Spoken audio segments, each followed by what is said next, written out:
রাতে লবণের মধ্যে নারকেল তেল দিলে কি হয় দেখলে আপনি পুরো অবাক হয়ে যাবেন এবং আফসোস করবেন বিষয়টি কেন আগে জানা ছিল না। জানা থাকলে অনেক বেশি ভালো হতো। আপনি রাতে লবণের মধ্যে নারকেল তেল দিয়ে যাকে দিবেন সারা জীবন সেই আপনার প্রশংসা করবে, অনেক অনেক টাকা বেঁচেও যাবে, জীবনও বদলাবে। এই টিপসটি 99% মানুষেরই অজানা, দেখা মাত্রই আপনাদের ট্রাই করতে ইচ্ছা হবে।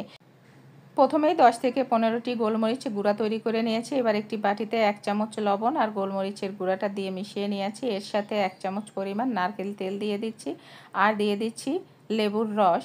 এই উপকরণগুলো খুব ভালো করে মিশিয়ে নিলেই এটা প্রস্তুত হয়ে যাবে। লেবুর রস এবং নারকেল তেল এমনভাবে দিতে হবে যাতে এরকম একটু আঠালো টাইপের থাকে, বেশি তরল যাতে না হয়ে যায়। ভাবছেন এটা কি তৈরি করলাম, কাউকে খাওয়ানোর জন্য তৈরি করলাম কি না, এটা কি খাওয়া যাবে কি না, কত কিছুই না চিন্তা করছেন, তাই না? না, এটা খাওয়ার জন্য তৈরি করিনি। জীবনে একবারও দাঁতের সমস্যায় ভোগেনি এমন মানুষ খুঁজলে কিন্তু পাওয়াই যাবে না। দাঁতের সমস্যায় কম বেশি অনেকেই ভুগে থাকেন। আর রাতের বেলাতেই এই ব্যথা বেদনাগুলো বাড়ে, বিশেষ করে দাঁতের ব্যথা কিন্তু রাতের বেলাতেই ওঠে। তখন আপনি ডাক্তারের কাছেও যেতে পারছেন না, কোনো উপায়ও খুঁজে পাচ্ছেন না। তাহলে এই টিপসটি আপনি ফলো করেন। আপনার ব্যথা উঠেছে বা আপনার পরিবারের কারো দাঁতে ব্যথা উঠেছে, তাহলে এটা তৈরি করে তাকে দিন। যে দাঁতে ব্যথা করবে সেই দাঁতে জাস্ট এটা চাপ দিয়ে লাগিয়ে দিতে হবে এবং মুখটা বন্ধ করে রাখতে হবে। 1 থেকে 2 সেকেন্ডের মধ্যেই একদমই ব্যথা কমে যাবে। যত তীব্র ব্যথাই থাকুক একদমই ব্যথাটা কমে যাবে।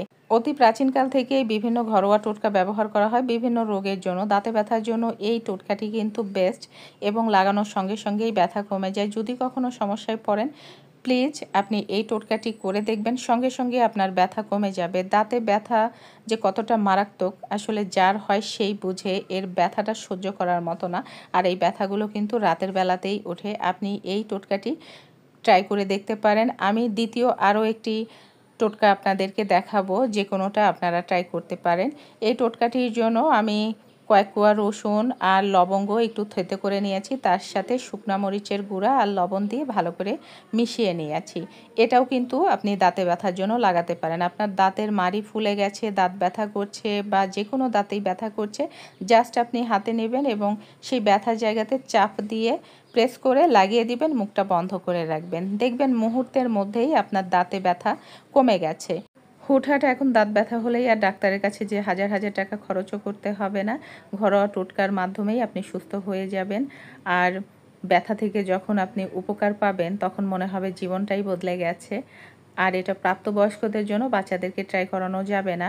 রোগের প্রাথমিক চিকিৎসা হিসেবে এটা ব্যবহার করতে পারেন। যদি ব্যথা বেশি হয়, অন্য কোনো সমস্যা থাকে দাঁতের, অবশ্যই ডাক্তার দেখাবেন। ভালো লাগলে ট্রাই করবেন। ধন্যবাদ।